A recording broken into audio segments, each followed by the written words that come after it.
Buen día, familia sutatensa, la Internacional, programa La Hora de los Líderes. Hoy, septiembre 4 de 2025, el compañero Roselino Albarracín nos propone hablar y discernir sobre el tema cómo nuestro cerebro, esa máquina maravillosa que todos tenemos, entiende y maneja dos sentimientos que, nos acompañan toda la vida: el miedo y la ansiedad. Hoy vamos a hacer una exploración juntos, basada en lo que se ha descubierto recientemente, para entendernos un poquito mejor. Pensemos en esto como parte de ese camino que siempre hemos valorado en nuestra comunidad de ACPO, ¿verdad? Ese deseo de aprender, de superarnos, de conocer más sobre nosotros mismos y el mundo.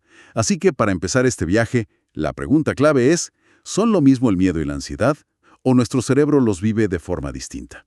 Bueno, vamos a desentrañar esto. Es el punto perfecto para comenzar, porque si en el día a día a veces las usamos como si fueran iguales, ¿no? Pero para nuestro cerebro hay una diferencia fundamental y tiene que ver con el tiempo. El miedo es como una alarma que suena ahora mismo. Es una respuesta a un peligro claro, presente, inmediato. Imaginen que vamos caminando y de repente un perro grande nos ladra muy fuerte, muy cerca. Ese sobresalto, ese impulso de protegernos, eso es miedo. Es una reacción vital, rapidísima para sobrevivir, para decidir si luchamos o huimos en ese preciso instante. Ajá, el susto del momento. Exacto. La ansiedad, en cambio, es una emoción que mira hacia el futuro. Es esa inquietud, esa preocupación por algo que podría pasar, una amenaza que no es clara, que es incierta. Como cuando nos preocupábamos, no sé, por si la cosecha saldría bien o si ese proyecto comunitario que tanto esfuerzo nos costó tendría éxito. ¿Recuerdan? Es una sensación más difusa, más vaga, que puede durar más tiempo que el susto del momento. Entendido. O sea que no es que una sea buena y la otra mala, así de simple, no. Ambas tienen su porqué. El miedo nos protege del peligro inmediato, como esa alarma que nos despierta si hay humo. Justo. Y la ansiedad, si no nos domina, nos puede ayudar a prepararnos, a ser precavidos, ¿verdad? Como cuando uno se preparaba con tiempo para los exámenes de la radio o planificaba el trabajo en el campo. Exactamente. Una dosis de ansiedad nos motiva a planificar, a estudiar, a ponernos las pilas, digamos. Es útil. El problema viene cuando esa preocupación se vuelve constante, exagerada, cuando dura semanas o meses y empieza a interferir con nuestra vida, con nuestro descanso, con nuestras relaciones, con las tareas diarias. Claro. Es ahí cuando la ansiedad deja de ser una ayuda y se convierte en una carga pesada. Puede manifestarse de distintas formas, como una preocupación general por todo, o ataques súbitos de angustia, o miedos muy fuertes a cosas concretas. Pero lo importante hoy es entender, qué pasa dentro de nosotros, en el cuerpo y en el cerebro cuando sentimos estas alertas. Justo eso quería preguntar, porque a veces sentimos que el corazón se dispara, ¿no? O que nos quedamos como paralizados. ¿Cómo se explica esa reacción tan física? Hemos oído hablar de luchar o huir, pero ¿qué ocurre realmente en nuestro organismo? Aquí es donde la cosa se pone realmente interesante. Pues sí. Lo que ocurre es una respuesta fisiológica muy bien orquestada y rapidísima. Comienza en una pequeña parte del cerebro, muy profunda, llamada la amígdala. Pensemos en ella como el centinela del cerebro, ¿sí? Siempre vigilante ante posibles peligros. Cuando detecta una amenaza real o incluso imaginada, manda una señal de alarma inmediata a otra estructura cercana, el hipotálamo. El centinela avisa al centro de comando, digamos. Exacto, al centro de comando. Y el hipotálamo actúa como tal, activando dos sistemas de respuesta casi al mismo tiempo. Primero, una respuesta muy veloz a través de los nervios, que libera adrenalina. Es la que nos da ese impulso súbito de energía. Notamos el corazón latiendo más fuerte, la respiración se acelera, los músculos se tensan, quizás empezamos a sudar. Todo el cuerpo se prepara para una acción inmediata: pelear o escapar. La reacción clásica del susto. Esa misma. Pero casi al mismo tiempo, el hipotálamo pone en marcha una segunda respuesta, un poco más lenta, pero que dura más. Este sistema libera otra sustancia clave, el cortisol, que a veces llaman la hormona del estrés. El cortisol ayuda a mantener el cuerpo en alerta por más tiempo, movilizando energía, como el azúcar en la sangre, para que podamos sostener el esfuerzo si el peligro continúa. O sea, una respuesta rápida y otra más sostenida. Correcto. Y es cierto lo que decía antes. A veces la reacción no es ni luchar ni huir, sino quedarse quieto, congelado, como un animalito que se queda inmóvil ante un depredador. Es una tercera respuesta, también controlada por el cerebro, útil en situaciones donde moverse podría ser peor. Nos quedamos tensos, alerta, pero sin movernos. Es impresionante cómo nuestro cuerpo reacciona de forma tan automática y compleja para protegernos. Entonces, la amígdala es la que da la voz de alarma y el hipotálamo organiza la respuesta física.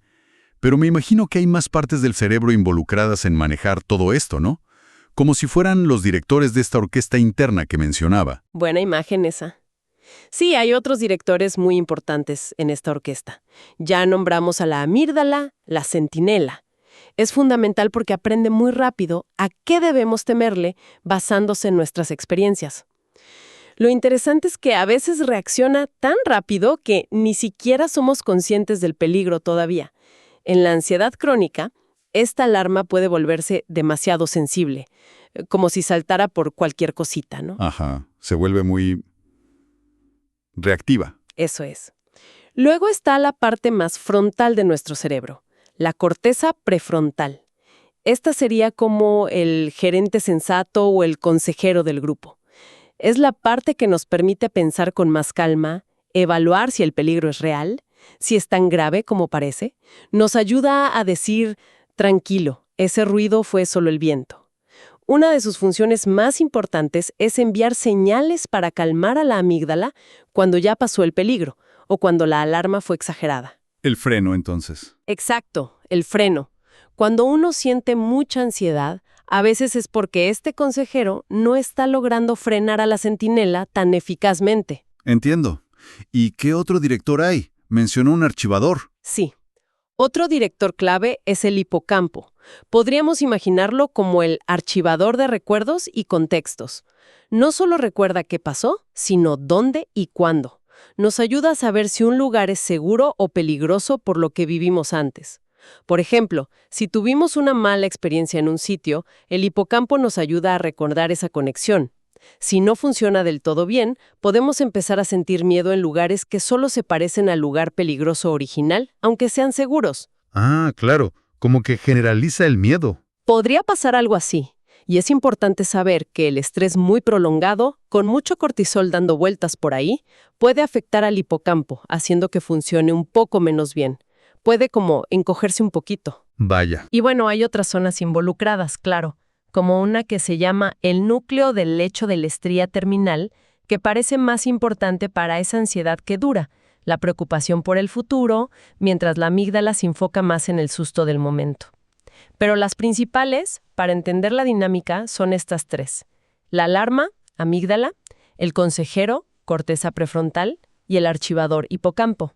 Entonces, si entiendo bien, el sentirnos más o menos ansiosos depende mucho del equilibrio entre estas partes, ¿no? Si la alarma está muy sensible, el consejero no logra calmarla bien y el archivador no nos ayuda a distinguir claramente las situaciones seguras de las peligrosas, pues es más fácil que nos sintamos agobiados por la preocupación.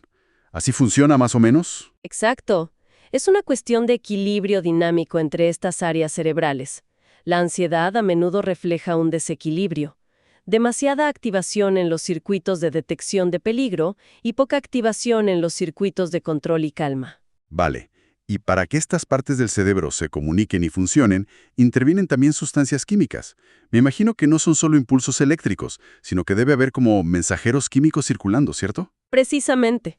La comunicación entre las células del cerebro, las neuronas, se hace a través de mensajeros químicos llamados neurotransmisores. Y sí, en esta historia del miedo y la ansiedad hay algunos mensajeros químicos que juegan un papel protagonista.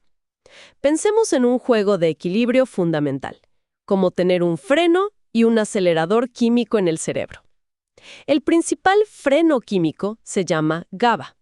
Su trabajo es tranquilizar la actividad cerebral.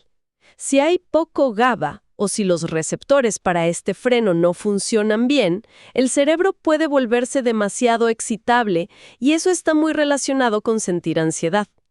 De hecho, algunos medicamentos calmantes funcionan aumentando el efecto de este freno natural.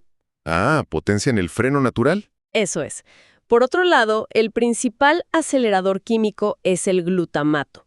Es vital para muchas funciones, como aprender y recordar. Pero si hay demasiada actividad de este acelerador, especialmente en los circuitos del miedo, puede generar demasiada excitación y contribuir a la sensación de ansiedad y nerviosismo. Freno y acelerador, GABA y glutamato. Exacto. Y además de este freno y acelerador básicos, hay otros mensajeros químicos que actúan más como reguladores del estado de ánimo general, del sueño, de las emociones. Dos muy conocidos son la serotonina y la noradrenalina. La serotonina ayuda a mantener un equilibrio emocional. Cuando sus niveles no están bien ajustados, se relaciona tanto con la ansiedad como con la tristeza o la depresión. Muchos tratamientos modernos buscan regular la actividad de la serotonina. Entiendo. Un regulador clave. Y la noradrenalina está muy ligada a la respuesta de alerta, a la reacción de lucha o huida que mencionamos antes. Si sus niveles están altos de forma crónica, pueden causar muchos de los síntomas físicos de la ansiedad. Las palpitaciones, los temblores, esa sensación de estar siempre en tensión. Claro, la parte física de la ansiedad. Así es. En resumen, a nivel químico, la ansiedad parece ser una combinación de factores. Puede haber un desbalance entre el freno, GABA, y el acelerador, glutamato, lo que crea un estado de mayor excitabilidad cerebral. Y también puede haber problemas con los reguladores del ánimo, como la serotonina y la noradrenalina, que afectan el tono emocional general. Es un cuadro complejo. Esto nos da una visión mucho más completa, sí. Pero claro, surge una pregunta que puede inquietar a algunos. Si alguien vive con mucha ansiedad durante bastante tiempo, ¿eso puede llegar a cambiar el cerebro físicamente? ¿Puede dejar una marca permanente? Es una pregunta muy pertinente. Y la respuesta, basada en lo que sabemos hoy, es que sí. La experiencia puede cambiar nuestro cerebro. Hay un concepto fascinante llamado neuroplasticidad. Significa que nuestro cerebro no es algo fijo, como una piedra, sino que es moldeable, como la arcilla, ¿entiendes? Cambia y se adapta constantemente a lo largo de la vida, según lo que aprendemos, lo que vivimos, nuestras experiencias. Es como un camino en el campo. Si lo usamos mucho, se marca más. Si dejamos de usarlo, la hierba vuelve a crecer. El cerebro se adapta. Exacto. Ahora, esta capacidad de cambio puede ser para bien, pero también puede ocurrir que el cerebro aprenda patrones que no nos ayudan. En el caso de la ansiedad crónica, puede darse lo que algunos llaman una neuroplasticidad no adaptativa o maladaptativa. Es decir, el cerebro, a fuerza de activarse por la preocupación, refuerza las conexiones en los circuitos del miedo. Es como si el camino de la preocupación se volviera una autopista, más fácil de transitar, mientras los caminos de la calma quizás se usan menos y se vuelven senderos más débiles. El cerebro, estructuralmente, puede volverse más propenso a reaccionar con ansiedad. O sea que, ¿el cerebro aprende a estar ansioso? Podríamos decirlo así, sí. Y estos no son solo cambios invisibles. Se han observado algunos cambios físicos asociados a la ansiedad crónica. Por ejemplo, a veces se ve que esas áreas que actúan como consejero, la corteza prefrontal, y como archivador, el hipocampo, pueden reducir un poco su tamaño o su actividad. Parece que el exceso de cortisol, esa hormona del estrés crónico, puede ser perjudicial para ellas a largo plazo. Se debilitan esas áreas. Podría decirse que sí. En cambio, la alarma, la amígdala, a veces muestra el efecto contrario. Puede volverse más grande o más reactiva, como si ese músculo del miedo se hubiera fortalecido con tanto uso. Se fortalece la alarma y se debilita el freno y el contexto. Las dificultades que a veces se experimentan, problemas para recordar cosas, dificultad para controlar las preocupaciones, ver peligros donde quizá no los hay. Se puede entrar en un círculo vicioso. La ansiedad cambia el cerebro de forma que lo hace más sensible a la ansiedad. Escuchando esto, uno podría pensar que es una situación sin salida. Pero si el cerebro es plástico, si puede cambiar en una dirección, significa que también puede cambiar en la otra. Hay esperanza de revertir esos cambios, de reentrenar al cerebro. Esto conecta con esa idea de superación que siempre hemos cultivado en ACO. Absolutamente. Y ese es el mensaje más importante y esperanzador de la neuroplasticidad. Claro que sí. De la misma manera que el cerebro puede aprender a preocuparse, también puede desaprender esos patrones y reaprender a estar más tranquilo. Los cambios inducidos por la ansiedad crónica no tienen por qué ser permanentes. Pueden ser reversibles, al menos en parte. Hay mucha esperanza. Eso es una gran noticia. Sí, lo es. Hay mucha evidencia hoy en día de que diferentes caminos pueden ayudar a promover esos cambios positivos en el cerebro. Por ejemplo, ciertas formas de acompañamiento psicológico, como la terapia cognitivo-conductual, ayudan directamente a cambiar los patrones de pensamiento y las reacciones. Técnicas como la meditación o la atención plena, que nos enseñan a observar nuestros pensamientos y emociones sin juzgarlos, sin engancharnos, también han demostrado ser muy útiles para calmar esa reactividad. Y el ejercicio. Siempre nos decían que era bueno para todo. También, incluso algo tan sencillo y fundamental como el ejercicio físico regular puede ayudar. Puede fortalecer las áreas cerebrales de control, el consejero, y a calmar la reactividad de la alarma. Se ha visto que estas prácticas pueden incluso favorecer el nacimiento de nuevas neuronas en el archivador, el hipocampo. ¿Nuevas neuronas? Sí, así que la recuperación de la ansiedad no es solo un cambio mental o de actitud, es un proceso real de reajuste y reorganización en nuestro propio cerebro. Es la neuroplasticidad trabajando a nuestro favor. Es la prueba de que nuestra capacidad de aprender y adaptarnos, esa que nos impulsó en ACPO, sigue viva en nuestro cerebro a cualquier edad. Qué visión tan alentadora, ¿verdad? Nos recuerda que siempre podemos aprender y mejorar, incluso en cómo manejamos nuestras emociones. Entonces, para ir resumiendo nuestra conversación de hoy, hemos visto varias ideas importantes. Primero, que miedo y ansiedad no son lo mismo. El miedo es una respuesta a la hora, la ansiedad es una mirada al futuro incierto. Exacto. Segundo, que nuestro cerebro tiene un sistema complejo para manejarlas, con partes clave como la amígdala, la alarma, la corteza prefrontal, el consejero, y el hipocampo, el archivador. Y con un delicado baile de sustancias químicas como el GABA, el freno, y el glutamato, el acelerador, además de reguladores como la serotonina y la noradrenalina. Y tercero, que aunque la preocupación constante puede llegar a marcar el cerebro, reforzando las vías del miedo. Ese mismo cerebro tiene la increíble capacidad de cambiar para mejor. La neuroplasticidad nos enseña que la recuperación es un camino real, un proceso tangible de reequilibrio cerebral. Siempre hay espacio para aprender a manejar mejor nuestras respuestas internas. Y tal vez como reflexión final que nos podemos llevar de esta charla, entender un poco mejor cómo funcionamos por dentro, ¿no?